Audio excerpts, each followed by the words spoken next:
Hey my प्यारे प्यारे listeners, आ चुकी है आप लोगों के लिए सोल टू डेवल बॉस का न्यू एपिसोड। तो चलिए इसे शुरू करते हैं। अब तक की कहानी में आप लोगों ने सुन लिया था कि किस तरह से शेजल जो स्विमिंग पूल में बहुत ही ज़्यादा परेशान हो गई थी, क्योंकि ना तो उसे स्विमिंग करना आता था और ऊपर से आहा ने उसे क्रोकोडाइल का खौफ भी दे दिया था। उसने तो ये होप ही छोड़ दिया था कि अब वो बच पाएगी, लेकिन आहान उसे पीछे से पकड़ते हैं और फिर उसे धीरे धीरे मदद देते हुए उसे स्विमिंग पूल के बाहर ले आते हैं। लेकिन वो जैसे ही स्विमिंग पूल के बाहर आई थी, उसके पैर अभी भी पूरी तरह से कांप रहे थे। आहान उसे अंदर चलने के लिए तो कहते हैं, मगर शेजल जिसके पैर काम ही नहीं कर रहे थे और वो अपने कदम को बढ़ा ही नहीं पा रही थी, जिससे आहान को थोड़ा गुस्सा आता है और फिर वो उसे थोड़ा डांट भी लगाते हैं। मगर शेजल अभी भी बहुत धीरे धीरे चल रही थी। आहान को ये सब बहुत ही ज़्यादा फ्रस्ट्रेटिंग लगता है और वो बहुत ही गुस्से में उसे ज़ोर से अपनी गोद में उठा लेते हैं और उसे अपने साथ मेंशन के अंदर ले आते हैं। जैसे ही सारे स्टाफ ने आहान को इस तरह से शेजल को गोद में उठाया हुआ देखा था, सारे स्टाफ के चेहरे पर हल्की स्माइल आ जाती है, क्योंकि आहान पहली बार किसी लड़की को इतनी रिस्पेक्ट दे रहे थे। वहीं आहान की नज़र एक बार के लिए शेजल के चेहरे पर पड़ती है जब वो सीढ़ियाँ चढ़ रहे थे। तो जैसे ही उनकी नज़र शेजल के चेहरे पर गई थी, उसके कांपते हुए पंखुड़ी जैसे होंठ जिस पे पानी की बूंदें अभी भी ठहरी हुई थी। आहान के एक हाथ जो कि शेजल के थाई पर थे और वहीं दूसरा हाथ उसके बैक साइड पर। शेजल ने चेहरा दूसरी तरफ घुमा लिया था और साथ ही उसने अपनी आंखें भी जोर से बंद की हुई थी। उसके गोरे खूबसूरत बदन जिस पर अभी भी हर जगह पानी की बूंदें नजर आ रही थी। वहीं आहान जो शेजल को फाइनली अब रूम के अंदर ला चुके थे और वो जैसे ही रूम के अंदर काउच के पास आते हैं, वो शेजल को एक झटके से ही काउच पर ऑलमोस्ट गिरा देते हैं। वहीं शेजल जैसे ही काउच पर गिरती है, उसकी आंखें झटके से खुल जाती हैं और साथ में उसके शरीर में एक अजीब सा डर भी तैर जाता है। वहीं आहान जो उसे घूरते हुए अपनी उंगली दिखाकर वार्न करते हुए कहते हैं, तुम्हारी वजह से मेरा लेट हो रहा है। अगर मेरी मीटिंग में कोई भी प्रॉब्लम आई तो आज तुम्हारा क्या हाल करूंगा तुम सोच भी नहीं सकती हो। शेजल जो तुरंत ही काउच पर उठ करके बैठ गई थी, क्योंकि आहान ने जब उसे गिराया था तो वो पूरी तरह से काउच पर लेटी हुई थी। वहीं शेजल जो लगातार कांपे जा रही थी। आहान जो उसे फिर से आगे कहते हैं, अब इस तरह से कांपना बंद करो, जाओ कपड़े बदलो और मेरे लिए नाश्ता बनाओ। जब तक मैं नहा कर वापस आऊँ, मेरे सामने मेरी ब्लैक कॉफ़ी और मेरा ब्रेकफास्ट होना चाहिए। Get that. और ये बोल करके वो तुरंत ही वार्डरोब से अपने लिए कपड़े निकालते हैं और बाथरूम की तरफ निकल जाते हैं। वहीं शेजल एकदम से घबरा करके उठती है। उसके पैर जो अभी भी ठंड और डर की वजह से कांप रहे थे, मगर आहान को इन सब से कहाँ ही कोई फर्क पड़ने वाला था। शेजल जल्दी से अपना वार्डरोब खोलती है और उसमें से कोई गर्म कपड़ा ढूंढने की कोशिश करती है।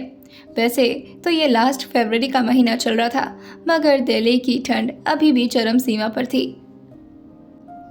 शेजल को अपने लिए कोई भी कपड़ा ऐसा नहीं दिख रहा था जिससे उसकी ठंड गायब हो सके, लेकिन अब उसे जल्दी भी करना था, जिसकी वजह से वो उन्हीं में से एक कपड़े को चूज करती है जिसके बाजू फुल थे, मगर वो कपड़ा भी उसके सिर्फ थाई तक ही आ रहा था। शेजल जल्दी से जाकर के ड्रेसिंग रूम से अपने कपड़े बदल करके आती है और फिर आहान के लिए जल्दी जल्दी नाश्ता बनाने के लिए नीचे चली जाती है। वो सारे स्टाफ से कहती है, सिर्फ 5 मिनट में सर का ब्रेकफास्ट तैयार करना है। मैं जल्दी से ब्लैक कॉफ़ी बनाती हूँ और आप लोग उनके लिए ब्रेकफास्ट बना दो। सारे स्टाफ जो कि शेजल की मदद कराने लगती हैं। लगभग 3 से 4 मिनट हुए थे, लेकिन शेजल ने अपनी ब्लैक कॉफ़ी को बना करके रेडी कर लिया था। नाश्ता भी अब ऑलमोस्ट तैयार हो गया था। वहीं शेजल तुरंत ही उस ट्रे को अपने हाथ में लेती है, अपनी पूरी ताकत से भागना शुरू कर देती है, लेकिन वो ज़्यादा तेज़ भागती तो उसकी कॉफ़ी जो कि नीचे गिर जाती। इसी वजह से वो अपने कदम को हिसाब से बढ़ाती है और जल्दी जल्दी ऊपर आने लगती है। आहान को इस वक्त किसी ज़रूरी और ऑफिशियल मीटिंग में जाना था, जिसकी वजह से आहान अपने शर्ट के ऊपर अपनी टाई को कस रहे थे कि तभी शेजल जो जल्दी से आहान के दरवाजे को नॉक करती है। आहान जो अभी दरवाज़ा खोलने के मूड में नहीं थे, वो लगातार अपनी टाई को ठीक करने में लगे हुए थे। वहीं बार बार शेजल के खटखटाने की वजह से आहान को थोड़ा गुस्सा आ जाता है और वो दरवाज़ा खोलते हुए कहते हैं, क्या है, तुमसे दरवाज़ा खुद नहीं खुल सकता? हाँ, तुम्हारे लिए नौकर लगवा दूँ मैं यहाँ पर? वैसे शेजल के ये सुनते ही हड़बड़ी तो कांप गई थी, मगर शेजल ये बताना चाह रही थी आहान को कि वो दरवाज़ा नॉक नहीं कर रही थी, बल्कि वो तो दरवाज़ा खोलने की ही कोशिश कर रही थी। उसके दोनों हाथ ट्रे में बिजी होने की वजह से वो अपने पैर से बार बार उस दरवाजे को धक्का मार रही थी, जिससे आहान को लग रहा था कि वो दरवाज़ा नॉक कर रही है। शेजल जो बिना कुछ कहे अपने सिर को नीचे करती है और आहान के लिए टेबल पर उस नाश्ते को रख देती है और खुद भी जा कर के उसके ठीक बगल में खड़ी हो जाती है। आहान जो उसे अपने पास बुलाते हुए कहते हैं, इधर आओ। शेजल तुरंत ही अपने कदम को आहान की तरफ बढ़ाती है और कहती है, जी। शेजल की बात सुन करके आहान जो कहते हैं, क्या तुम्हें अभी भी ठंड लग रही है? शेजल के होंठ अभी भी हल्का हल्का कांप रहे थे। शेजल धीरे से अपने सिर को हाँ में हिला देती है। वही आहान उससे कहते हैं, मुझे तो ठंड नहीं लग रही, मैं भी तो स्विमिंग पूल में कूदा था ना तुम्हारी वजह से। अब आहान की बात अलग थी। उनकी बॉडी में तो वैसे ही तापमान इतना ज़्यादा बढ़ा रहता था कि उन्हें ठंड लगने का कोई ऑप्शन ही नहीं होता था। शेजल जो आहान से कुछ कहती ही कि तभी आहान जो कहते हैं, तुम्हें टाई बांधना आता है? शेजल जो अपने सिर को धीरे से ना मिलाते हुए कहती है, नहीं। आहान जो कहते हैं, क्यों? स्कूल जाती थी तो टाई नहीं बांधती थी? शेजल जो कहती है, जी नहीं, मैंने कभी नहीं सीखा। आहान जो कहते हैं, तो कब सीखोगी? इधर आओ। और ये बोल करके उसके हाथ को पकड़ते हैं और अपने ठीक सामने लाते हुए कहते हैं, चलो बांधो इसे। शेजल जो कहती है, पर मुझे नहीं आता। आहान जो कहते हैं, तुम्हें आता क्या है? रोना? और क्या आता है? सॉरी बोलना। इसके अलावा कुछ सीखा है तुमने? हाँ, गलतियाँ करना भी बहुत अच्छे से आता तुम्हें। और ये बोल करके वो उसके गाल पर अपने हाथ को रखते हैं और उसे वॉल से सटाते हुए कहते हैं, जल्दी से इस टाई को अच्छे से बनाओ, और अगर ये नहीं बन पाया और तुम्हारी वजह से मेरा लेट हुआ तो इसका कंसिक्वेंस क्या होगा, इसका तुम कोई अंदाज़ा भी नहीं लगा सकती हो। अब शेजल को कहाँ आता था टाई बनाना, लेकिन आहान की भी गजब जिद थी। वहीं शेजल जो अपने कांपते हुए हाथ को आहान के टाई की तरफ बढ़ा देती है। वैसे तो शेजल और आहान के हाइट के बीच काफ़ी ज़्यादा डिफरेंस था और इसी वजह से शेजल को अपनी मुंडी को उठा करके आहान की तरफ देखना पड़ रहा था। आहान जो उसे एक एक स्टेप बताते हैं और शेजल उन सारे स्टेप्स को फॉलो करने लगती है। बीच बीच में आहान उसे डांटते भी जा रहे थे, लेकिन फाइनली जैसे तैसे करके शेजल ने उनके टाई को बना दिया था। आहान जो उसे कहते हैं, अब इसे टाइट कौन करेगा? शेजल जो जैसे ही पीछे वाले नॉट को खींचती है, आहान की टाई कुछ ज़्यादा ही टाइट हो जाती है। वहीं आहान जो अपने चेहरे को शेजल के चेहरे की तरफ झुकाते हुए कहते हैं, मुझे मारने का इरादा है क्या? शेजल जो कहती है, सॉरी, वो गलती से हो गया, मैं इतना टाइट नहीं कर रही थी। आहान जो कहते हैं, इट्स ओके। अभी भी ठंड लग रही है? शेजल धीरे से अपने सिर को हाँ में हिला देती है। आहान जो उसे ब्लोअर की तरफ इशारा करते हुए कहते हैं, एक काम करो, जा करके उस ब्लोअर को ऑन करो। शेजल जो कहती है, जी कोई बात नहीं। आहान जो कहते हैं, क्या कोई बात नहीं, जाकर क्या ऑन करो उसे। शेजल जो अपने मन में ही कहती है, आज ना जाने कितनी डांट पड़ने वाली है, अब मुझे ब्लोअर ऑन करना कहाँ आता है? अगर कुछ गड़बड़ हो गई तो नहीं, तब तो बहुत ज़्यादा प्रॉब्लम हो जाएगी, क्या करूँ? वहीं आहान उससे फिर से कहते हैं, मैंने क्या कहा है तुम्हें सुनाई नहीं दिया? शेजल जो धीरे से अपने सिर को हाँ मिलाते कहती है, हाँ जी मैं जाती हूँ। अरे बोल करके वो धीरे धीरे ब्लोअर की तरफ आगे बढ़ने लगती है। शेजल जो उस ब्लोअर के सामने तो आ जाती है, मगर उसे कैसे ऑन करना है ये बात उसे नहीं पता थी। वो वहीं पर काफ़ी देर तक खड़ी रहती है। आहान जो अपनी ब्लैक कॉफ़ी को पीते हैं और नाश्ता अपने हाथ से ही करते हैं। वो शेजल से कुछ भी नहीं बोल रहे थे, मगर सिर्फ शेजल को ध्यान से देख रहे थे कि वो आगे क्या करने वाली है। शेजल जो खड़े हुए उसी ब्लोअर को ही घूरी जा रही थी। उसे समझ नहीं आ रहा था कि आगे वो क्या करे। आहान का तो पूरा ब्रेकफास्ट भी खत्म हो जाता है, मगर शेजल अपनी जगह से हिलती ही नहीं है और ना ही उसने एक भी बार कोशिश की थी उस ब्लोअर को ऑन करने की। आहान जो खड़े होते हैं और कोट को पहनते हुए कहते हैं, अब क्या हुआ? शेजल जो अपने कांपते हुए होठ से कहती है, जी वो मुझे ऑन करना नहीं आता। आहान जो कहते हैं, तुमने ट्राई भी नहीं किया और फिर कह रही हो कि तुम्हें ऑन करना नहीं आता? एक्सक्यूज़ दे रही हो मुझे? शेजल जो कहती है, नहीं मुझे सच में नहीं आता, और अगर ख़राब हो गया तो? आहान जो से कहते हैं, ख़राब हो गया तो इसके बारे में तुम्हें सोचने की ज़रूरत नहीं है, तुम पहले ऑन करो उसे। शेजल जो कहती है, नहीं मुझे इतनी ठंड नहीं लग रही। आहान को अब गुस्सा आ रहा था, क्योंकि एक तो उनकी बात शेजल मान नहीं रही थी, ऊपर से आहान को लेट हो रहा था।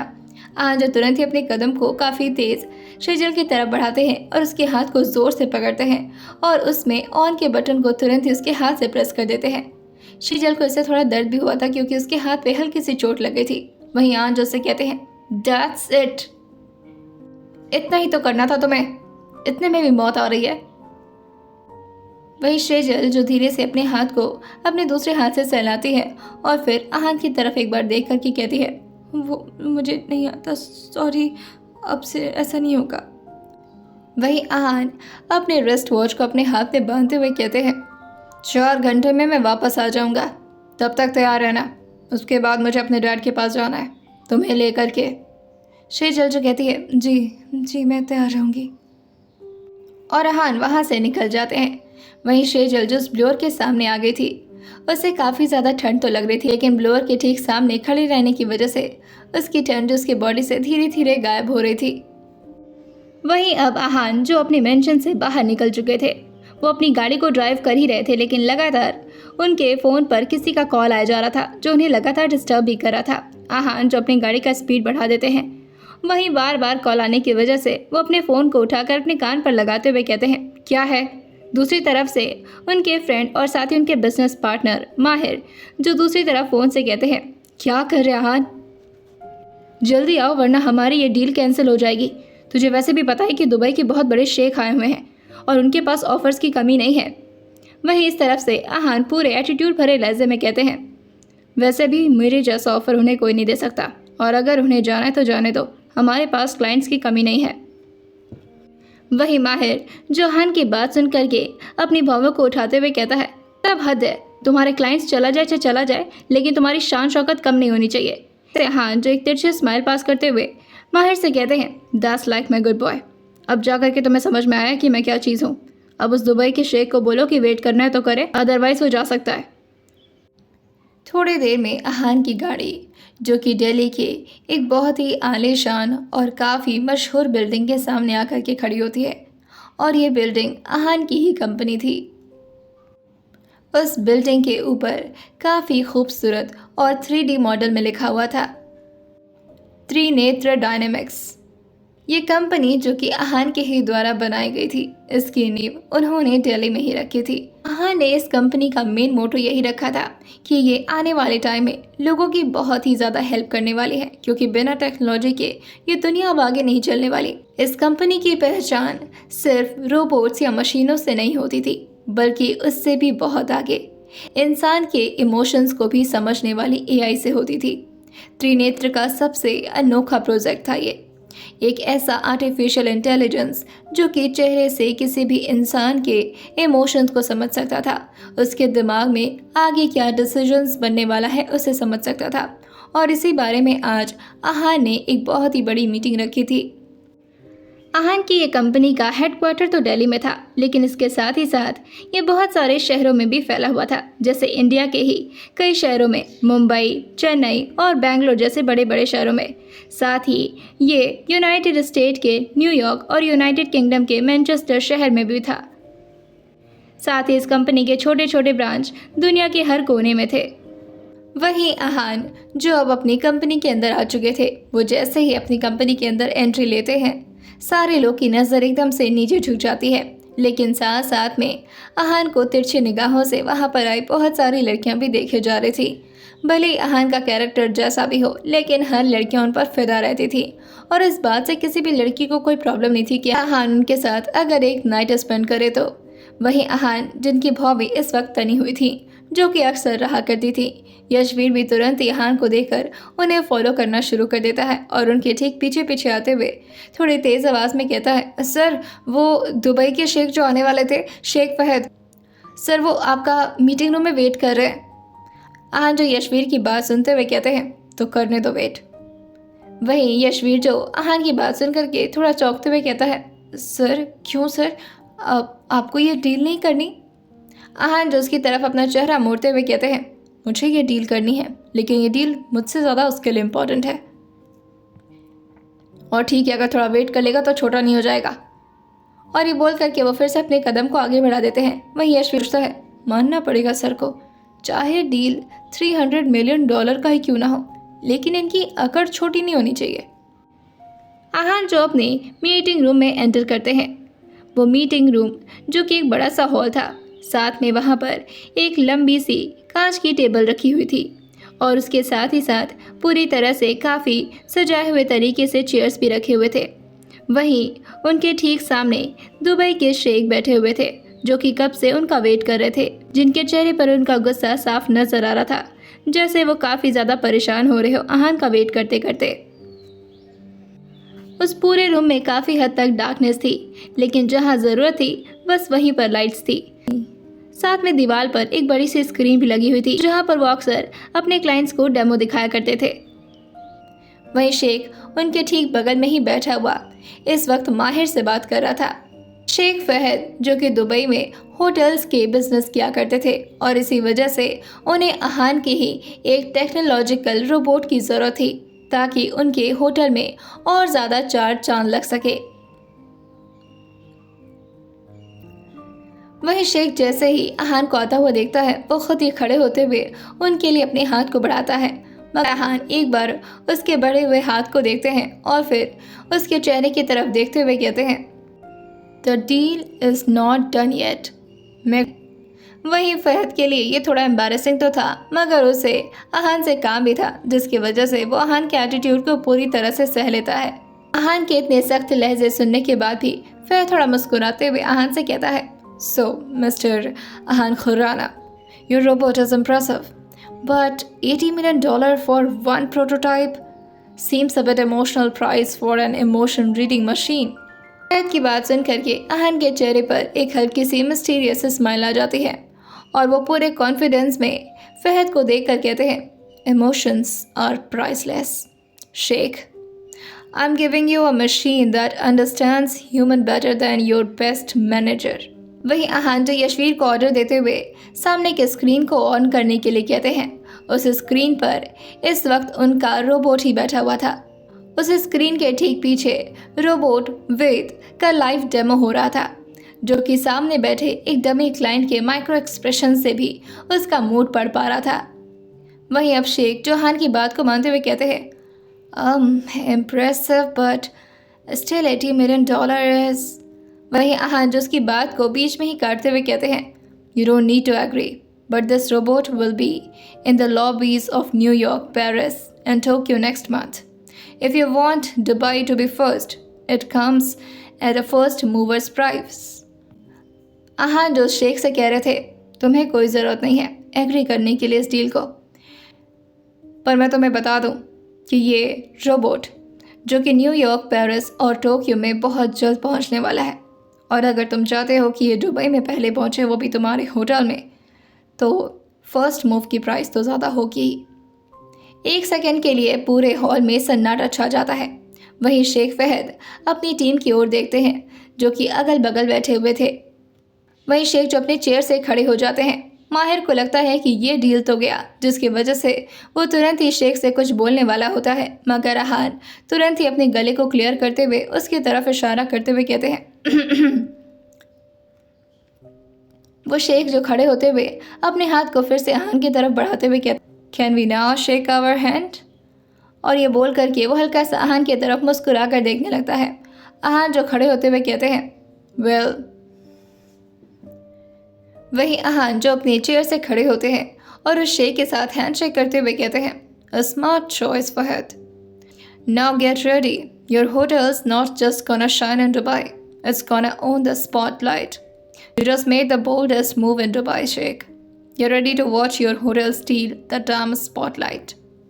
आज यशवीर को देखते हुए सारे डॉक्यूमेंट्स वगैरह को कंप्लीट करने का ऑर्डर दे देते हैं। थोड़ी देर बाद वो शेख अब वहां से जा चुके थे।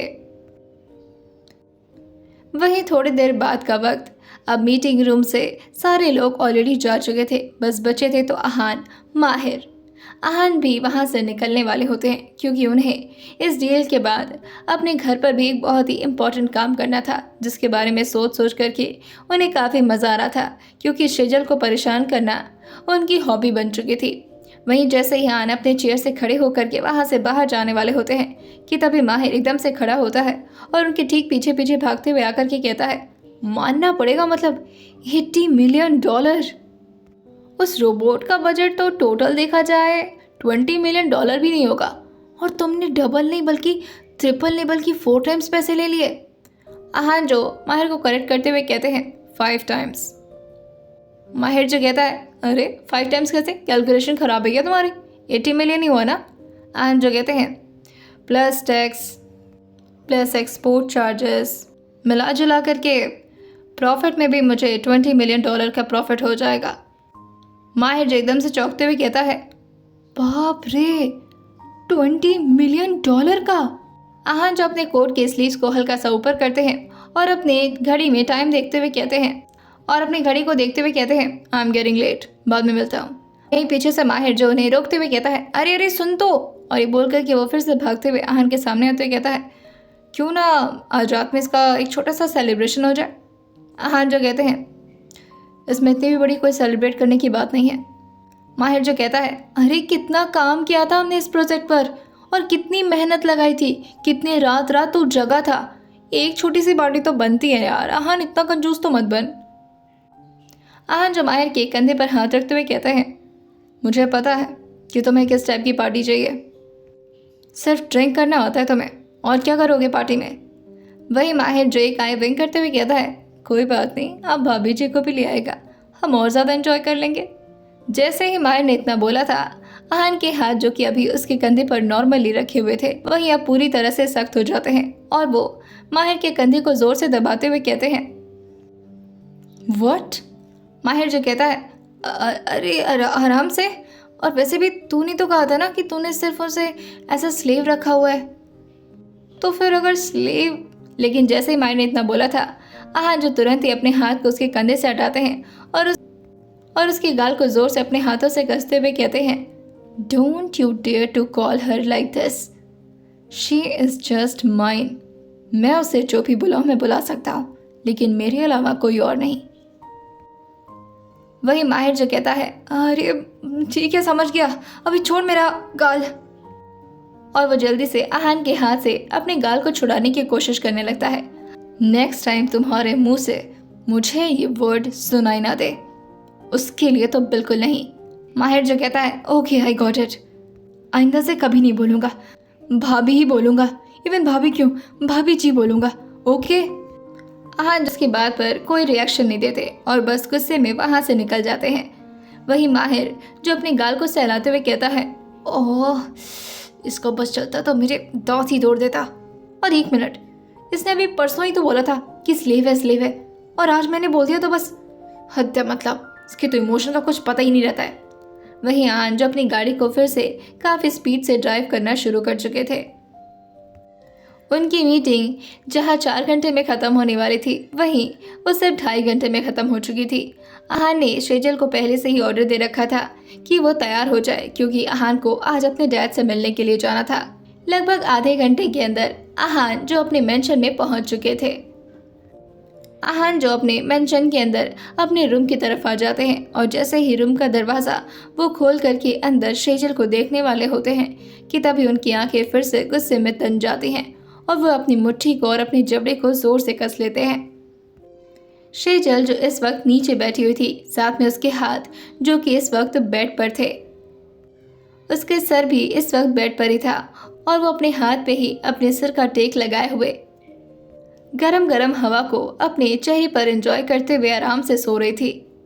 आहान जो तुरंत ही अपने कदम को शेजल की तरफ आगे बढ़ाते हैं और उसके बाजू को जोर से पकड़ते हुए उसे एक बार में ही खड़ा कर देते हैं।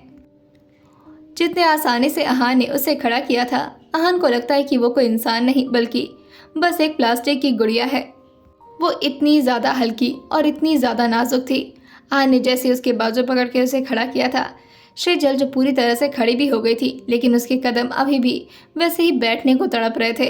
वो बार बार झुक जा रही थी, लेकिन आहान उसके चेहरे पर अपने हाथ को रखते हुए कहते हैं क्या बोला था मैंने तुमसे।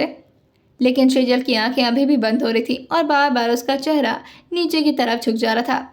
आहान जो फिर से शेजल को बाजू से पकड़ करके उसे जोर से हिलाते हुए कहते हैं I am talking to you. जैसे आहान इतना तेज बोला था, शेजल एकदम से जाग जाती है और उसकी आंखें पूरी तरह से खुल जाती हैं, और जैसे ही वो अपने सामने आहान को देखती है, वो काफ़ी ज़्यादा घबराने भी लगती है, क्योंकि आहान ने उसे जो करने को कहा था उसने वो तो किया ही नहीं। आहान ने कहा था कि 4 घंटे में उसे तैयार हो जाना है, लेकिन अभी 4 घंटे खत्म कहाँ हुए थे। आहान जो उसके पीछे के बालों को पकड़ते हैं और उसे पीछे की तरफ खींचते हुए कहते हैं, तुमसे क्या कहा था? रेडी रहना, राइट? शेजल जो कहती है, वो मुझे पता था 4 घंटे में आप आएंगे। आहान जो कहते हैं, तो 3 घंटे तो ऑलरेडी खत्म हो चुके हैं ना? शेजल जो कहती है, हाँ हाँ, मेरे बाल। शेजल को उसके सिर में काफ़ी तकलीफ हो रही थी बाल के खींचने की वजह से। इसी वजह से वो बार बार आहान के हाथ से अपने बाल को छुड़ाने की भी कोशिश कर रही थी, मगर आहान जो उससे कहते हैं, मैं अपने टाइम का बहुत ही पक्का हूँ, तुम्हारी वजह से आज मुझे मीटिंग में भी लेट जाना पड़ा। शेजल जो थोड़ा कन्फ्यूजन भरी निगाहों से आहान को देखने लगती है, लेकिन उसे तो पहले से इन सब चीज़ों की आदत थी। जो गलती वो करती भी नहीं थी उसका भी ब्लेम उसे मिल जाता था, जिसकी वजह से ये उसके लिए कोई ज़्यादा बड़ी बात नहीं थी। वहीं आहान जो उसके बाल को खींचते हुए उसे वार्डरोब के सामने ले आते हुए कहते हैं, अब जल्दी से तैयार हो, मुझे ज़्यादा वेट नहीं करना है तुम्हारी वजह से। शेजल जो कहती है, जी जी जी, मैं अभी तैयार हो जाती हूँ। और ये बोल करके वो तुरंत ही वार्डरोब का दरवाज़ा खोलती है। आहान भी अब उसके बाल को छोड़ चुके थे। वहीं शेजल कल वाला ही मरून सूट निकालती है जो कि आहान उसके लिए लेकर आए थे, और वो जल्दी से ड्रेसिंग रूम की तरफ भाग जाती है। आहान जो इस वक्त अपने फ़ोन को देखना शुरू कर चुके थे। आहान की कंपनी को बड़े बड़े लोग जो कि कॉन्ग्रेचुलेशंस दे रहे थे। धीरे धीरे ये बात मीडिया में भी फैलने लगी थी कि एक दुबई के बहुत बड़े शेख जो कि आकर के त्रिनेत्र डायनामिक्स के साथ डीलिंग किए हैं, और ये इंडिया के लिए काफ़ी शान की बात थी कि अब तक जिस टाइप के रोबोट को पूरी दुनिया नहीं बना सकी, वो आहान की कंपनी त्रिनेत्र डायनामिक्स ने कर दिखाया। यही सब देख करके आहान के चेहरे पर एक हल्की से स्माइल आती है, और वो अपनी आंखें धीरे से बंद करते हैं और उनके सामने उनके डैड का चेहरा आ जाता है। वो धीरे से ही कहते हैं, सो डैड, एक और सक्सेस आपके नाम। आज के डीलिंग के बारे में सुन करके आप मुझ पर बहुत प्राउड फील करेंगे।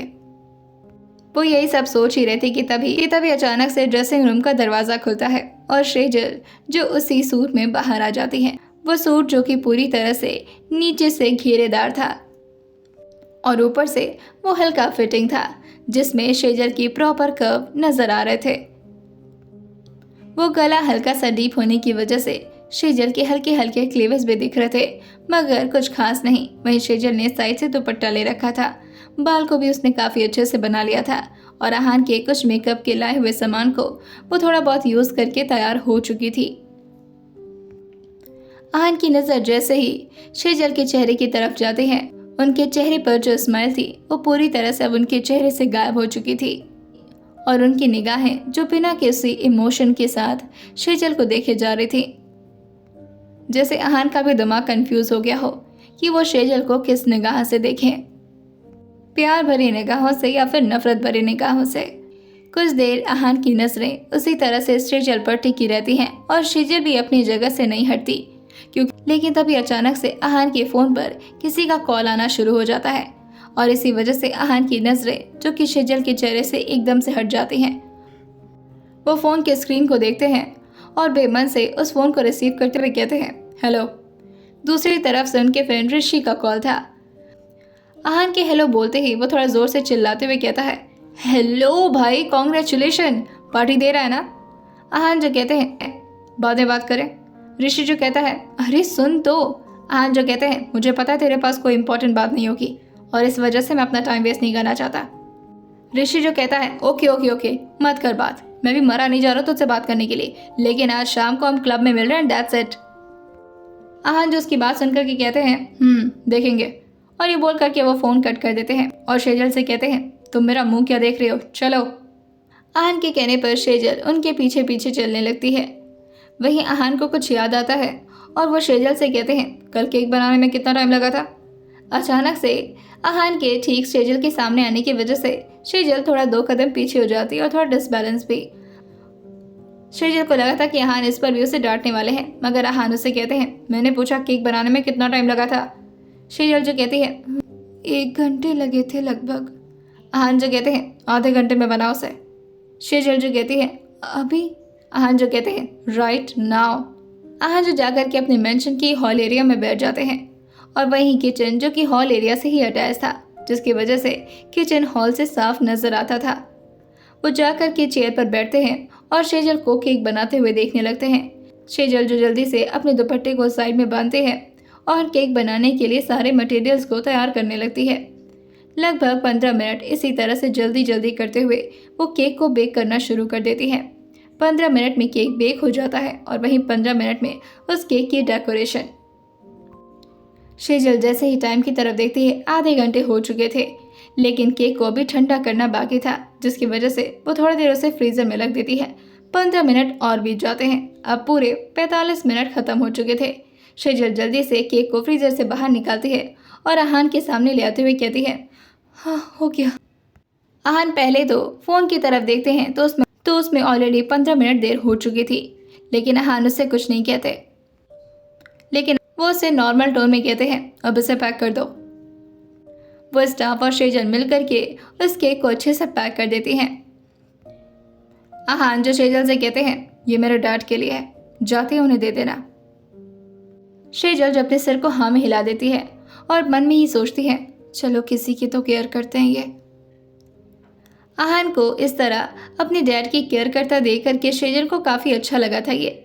शेजल जो आहान के ठीक बगल में आकर के बैठ जाती है, वहीं आहान जो उसे कहते हैं, सीट बेल्ट।